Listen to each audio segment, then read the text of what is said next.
God, I can't wait for Oppenheimer. I sure hope it doesn't, bomb.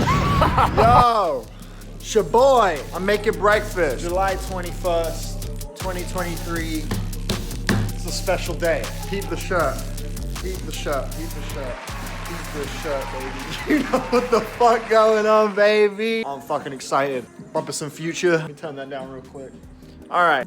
I've been looking forward to this day ever since it basically became public knowledge that these two movies were dropping on the same day, and it became this big thing. Fucking Barbenheimer, Oppenheimer, and Barbie are dropping today. They just came out. They're out right now in theaters right now. These are two films that from the beginning of the year I was like, yeah, I'm gassed for both of these movies. Greta Gerwig, that's my fucking boo. Oppenheimer, man, come on, bro. Christopher Nolan, bro. I can't even lie. Inception was my favorite movie of all time for like, I want to say like most of my life. I still think that that movie is to me is a 10. I know a lot of people that have like a Nolan movie as like their favorite movie, you know? That's like actually quite a common thing. Like my friend Lamar, I know his favorite movie. I think he said once his favorite movie is Interstellar. You say what you want about Nolan. He can deliver a cinematic experience that leaves you like, yo, you only get so many of those. He's an ambitious fucker. I'm gonna be meeting my friend Carrie at about like 1, 2 o'clock, something like that. We're doing Barbie first. Because I don't know, I've been seeing a lot of people say Oppenheimer first, Barbie second. Are you crazy? No, that makes no fucking sense. Why would you do that? 3-hour movie, if you see that first, you're not gonna wanna see another movie. You're gonna be like, fucking hell, I'm tired. Like to me, that's like the big finale, you know? Like that's like the serious, like fucking Christopher Nolan, you know what I mean? I've heard people walk out of Oppenheimer like fucking miserable too. Like I don't want to be watching Barbie all miserable, so like thinking about Oppenheimer. So yeah, we're gonna do Barbie first instead. So that's on a 3, and then Oppenheimer's on an 8. I'm so excited. I've been looking forward to this day for a minute, because this just does not happen with movies, bro. I swear, this just like I'm used to like big albums all dropping on the same day. 2 big movies that are very opposite.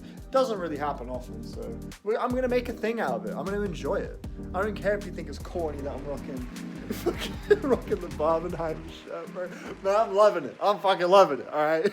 All right. Catch you in the next one. I'm doing it. It's happened. It started already. You can't do anything about it. I've hit record. Unless you reach over and press it yourself, which you wouldn't do because you... Wow. Because I was going to say because you're a good friend, but never mind, man. You suck. Hey, yo, what's good, Bob and Schleimer? You know what it is, 2023. Where were you? July 21st, 2023, bro. That's what we're going to be asking in a year's time. 5 years, 10 years time. Where were you? Buying my dad a card. Buying your dad a card. But that was... You were also seeing Barbie and Oppenheimer, though. Ladies and gentlemen. Look at this fucking bozo. Look at this. Predictions for Barbie, bro.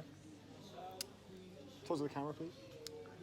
I'm trying to think. Ricky gave it 2 stars, which means it's gonna be sick. Right away I saw that, I was like, yeah, we're in for a banger. Your predictions? I think it's gonna be light-hearted, fun. Yeah, light-hearted, fun. Yeah, I agree. Just get the Kennedy on. The Kennedy, bro. Yeah, man. Oppenheimer. Yeah, man. I mean, Greta Gerwig's my girl, bro. That's my G right there. And I feel like she's gonna approach this Barbie movie from like a satirical, sort of self-aware type angle. And Ryan Gosling, he's the funniest. You guys ever seen The Nice Guys, bro? Absolutely goated movie. What car are we rocking with? I don't know. All right. We're gonna see it in what, like 30 minutes? Like 40 minutes, something like that? I don't know, something like 40. Should we grab food first? I can always do this. Yeah, you can do this after, yeah. Wasting my time, man. I'm hungry. You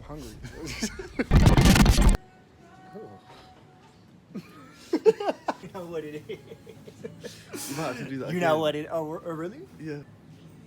Oh. Hey. Don't even see it. I just want to let y'all know that I'm one of the swaggiest cats out there. Swaggiest cats out. Barbie glasses. Oppenheimer glasses. We got some snacks, bro. How you feeling, Carrie? Better now, I've got Jaffa cake. Jaffa cakes on deck. You know what it is, bro. And a coffee. Feeling tired, bro? Yeah. I need some Kennedy. This motherfucker taking his sweet damn time, bro. Delaying the Kentertainment. What the fuck? Bro, I saw 2 dudes with suits walk into the Barbie screen over there, bro. Very fucking. Alright. Incredibly stylish, incredibly funny, and a novel concept. Like, I gotta say, I was pretty impressed with that. That character. Yeah. It was so funny. Ryan Gosling is the best, bro. Also, the funniest fourth wall break I think I've ever fucking with the narrator. That was so good. Maybe the hardest laugh for me in the whole movie. Yeah, like Margot Robbie was good though, because quite a lot of the time her character's like a fish out of water, like I can cry and she's really good at expressing that sort of overly like what is going on, like she's really ideal for that. I really liked it. I thought it was a lot of fun, man. I'll beat you off right now. I love that idea, like my job is just beach. They made some good gags out of that, man. Its message is laid on pretty thick. It's got to appeal to the younger audience in some way and make sense in some way. Because it personally, you were saying if you were a kid, you would probably still like that. Yeah. I don't know, I feel like me, if I was younger, I would not have a clue what the fuck just happened. I don't know, there was a lot of children in the packed theater. Yeah. I don't know, I felt like if I was watching that as a younger audience member, I would be like, I would just be so confused. But I think it's just like nostalgic, 'cause Barbie is fun. Yeah, I think maybe by default it will just be appealing to kids, but it just lays it on so thick to a point where I feel like me personally, if I was the one watching it as a kid, I think I would just be like, I don't know what half of the shit they're talking about even means. But it's just so clever, like the fact that Greta Gerwig looked at the Barbie world and saw just sort of a mirror of the real world in that way and played it up so cleverly. I thought that was really fun. I gotta say, shout out to Will Ferrell, man. He had me laughing a bit. He actually did do well. Normally I find him a little bit over. Yeah, I'm not a Will Ferrell guy, man. And Michael Cera had some good moments. Cera was brilliant. Oh, he's so good with everything. I'd probably give that like a 7 to an 8. I'm in the 7 to an 8 ballpark. I'll definitely say an 8 and 9. You're going 8 to 9? Because I just found it fun. Yeah, like, above all else, I just thought it was fun. It was very, it prioritized just being a lot of fun. Yeah. First and foremost. Kind of just got so enraptured into that. Like, especially in the second half. I thought it really exploded in the second half. Even the music was popping scenes, it was hilarious. Yeah, like, They slipped in jokes very character appropriately. discovery. Yeah. That was like a pretty like well executed emotional core to it. You know, I don't feel like they fumbled that completely. What are we doing now though? Gonna do it. Well, we're going to the Italian place. Alright, we're gonna go Serrano. We got like 3 fucking hours, man. What time is it? Bro, I was holding it sideways the whole time. It wasn't even fucking. That was really good, and I can't like. Yeah, I can't fault like how much I did enjoy that. But Oppenheimer definitely, I think, could be it. Not that it matters though. I'm just excited to see him. 2 great films in one day. 2 great films in one day, bro. This is my second attempt recording this. I forgot to hit record on the microphone, and I got to do it all again. Here are my thoughts on Barbie now that I've had some time to think about it. This movie rocks. I had a great time, and the more I think about it, the more I like this movie. And I think it's really refreshing and awesome to see a film that could pretty easily just do something kind of generic and safe. It's a Barbie movie, it's a product. Like, you got the Mario Bros movie, you got the Trolls movie, you got the freaking, fucking Lightyear or what, I don't fucking know. Just like, you get a movie that's like about a known thing, and that's like the novelty of the movie existing, and then you see it and it's like, oh, it's cool, but it's pretty ultimately, standard. This movie's anything but standard. This movie goes all the fucking way with its comedy, with its flamboyance, with its freaking charm, and it just explodes on screen so much. The performances are great from Margot Robbie and Ryan Gosling. And she was perfect as Barbie. Her overacting works amazingly well for the Barbie character, playing up the humor, but also grounding Barbie really effectively during the more tender, gentle moments. There's an amazing scene that I really like. She's in the real world talking to someone at like a bus stop, and they have this really small brief interaction that ends up kind of saying so much with so little. And the more I replay that scene, the more I realize that's one of the most powerful moments in the movie. The more I think about it, there's more beneath the surface, read between the lines, implications and stuff like that in the storytelling than I actually gave it credit for at first. How characters were feeling, what that suggests for the film's message on the way we interact, and our place in the world as men and as women. This movie has so much to say about that as well, and it lays that message on extremely heavily. In my opinion, its message was one that was generally very positive and was said extremely earnestly. It is on the nose and doesn't shy away from telling you, the viewer, exactly what it wants to say. There's actually a moment in this movie that kind of feels like Greta Gerwig is just straight up saying like, man, all barriers are off, here's how I feel, here's what I want to say. But ultimately, I think feeling that tirade was one of the best parts of the movie. It did lead to a movie with not as much subtlety as it would have had otherwise, but ultimately I think given that this film is targeted towards all ages, it's a 12A film, kids were in the theater,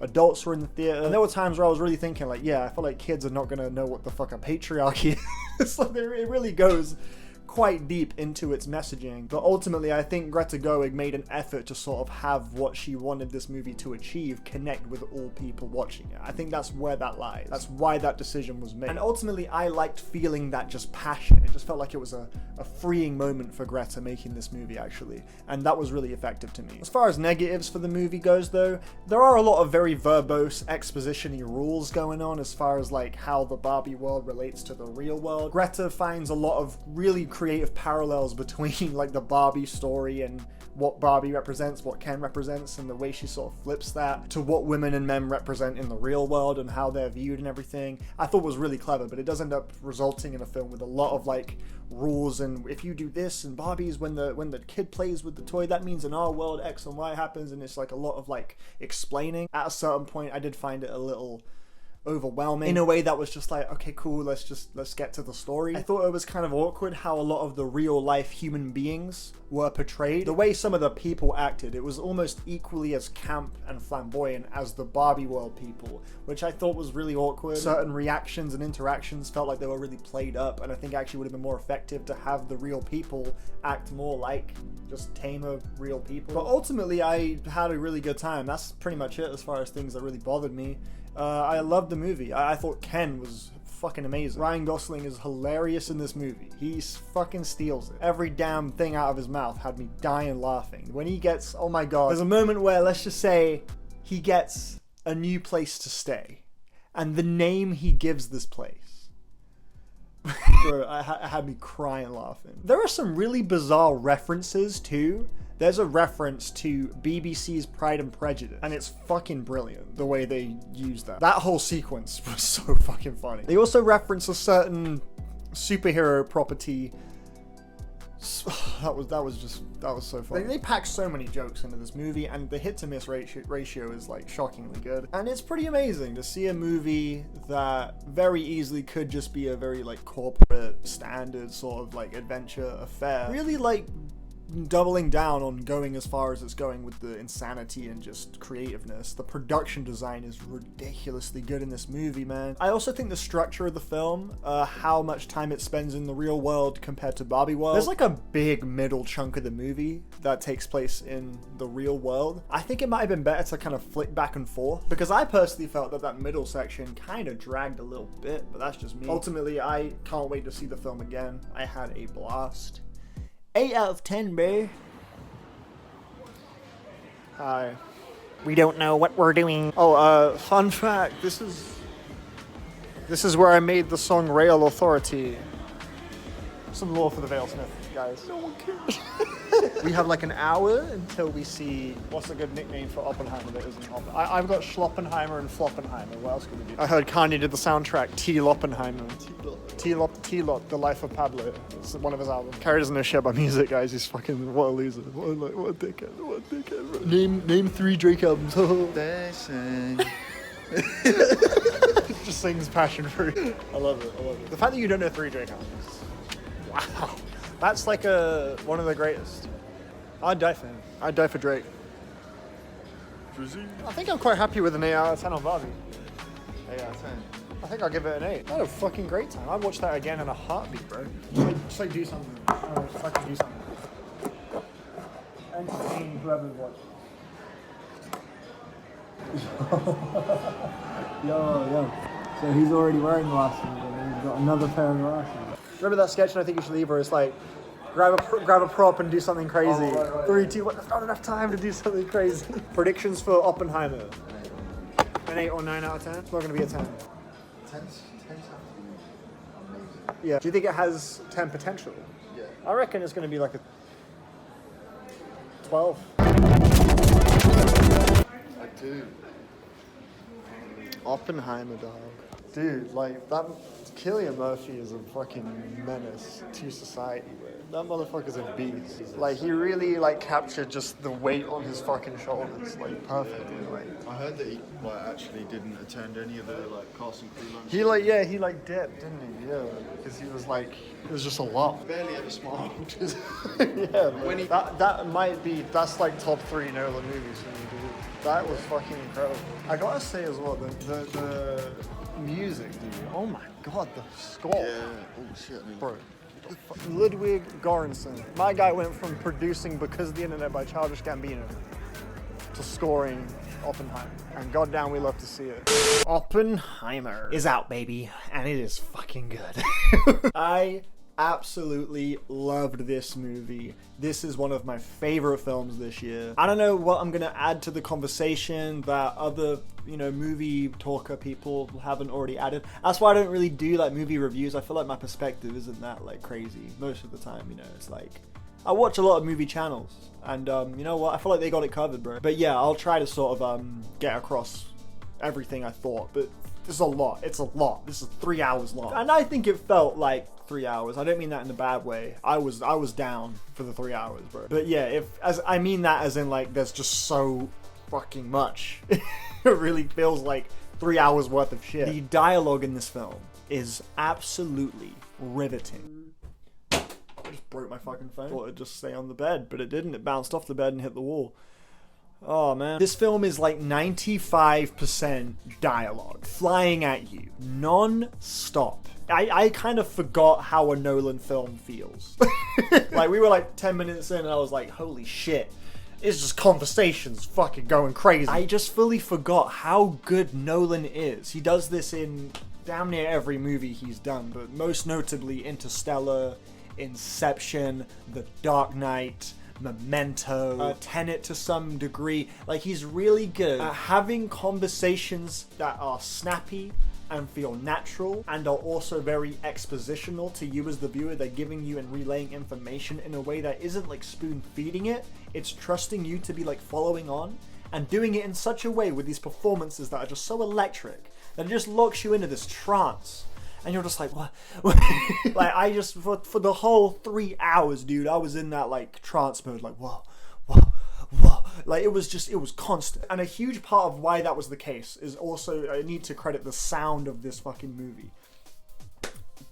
Oh my god. Beyond just the music itself, the score from Ludwig Göransson, incredible score. I'm gonna be bumping the fuck out of that. But like the sound is in like the sound effects, the footsteps, the way doors slam, the freaking bombs going off, and the effects and the graphics and the edits. It was just like, oh my god, it was electric. It was genuinely like incredible filmmaking. I swear to god, there wasn't a single freaking conversation that wasn't backed by some music in this movie. The score was just constantly happening, which I thought was sick. I loved that. There was barely any, if any at all, scenes in this movie where it was just people talking and all you could hear were the people talking. You would constantly have some score backing up what was happening on screen. Very rarely would it get rid of that in favor of just highlighting the dialogue. The dialogue was there, the music was playing with the dialogue, and you were just like, it just created this experience that was really spellbinding to watch. And that I just feel like is so aptly known. As far as the acting goes, there are so many people in this movie. There were people I forgot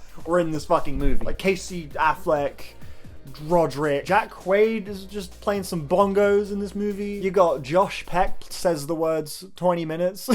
It's a lot of random fuckers in this movie, many of which don't really do anything. The main ones, the main players, Cillian Murphy as Oppenheimer, Matt Damon, Jason Clarke, he's incredible in this movie. Robert Downey Jr. gets a lot of screen time. Dane DeHaan has, a few lines. The guy who played Solo, the guy who played Han Solo, the guy from Cocaine Bear, he was great in this movie as well. Florence Pugh was a little sidelined. I thought she'd be in it more, but she was fantastic. Emily Blunt was fucking incredible in this movie. Perfectly reserved performance from her. And Rami Malek as well. He's in the fucking movie. Again, not for long, but oh my god. Everyone was just on fire in this movie. Everyone was so locked into this film's fucking world.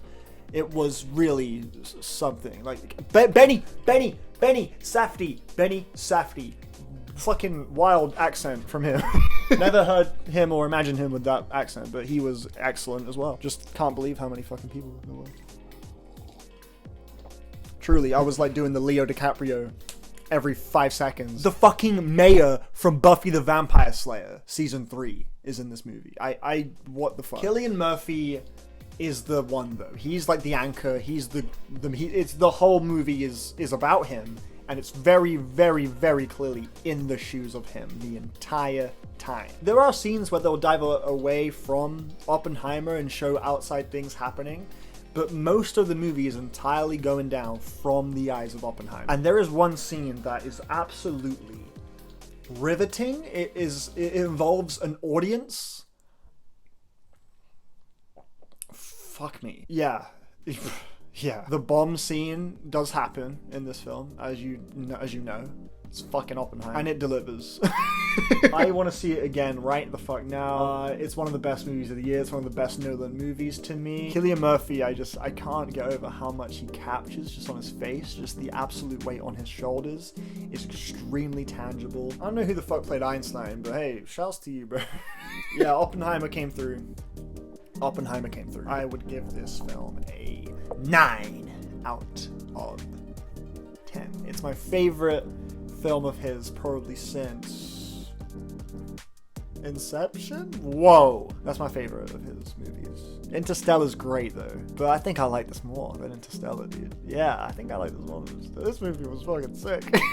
Okay, just saying though, if that's true, that there's no CGI shots,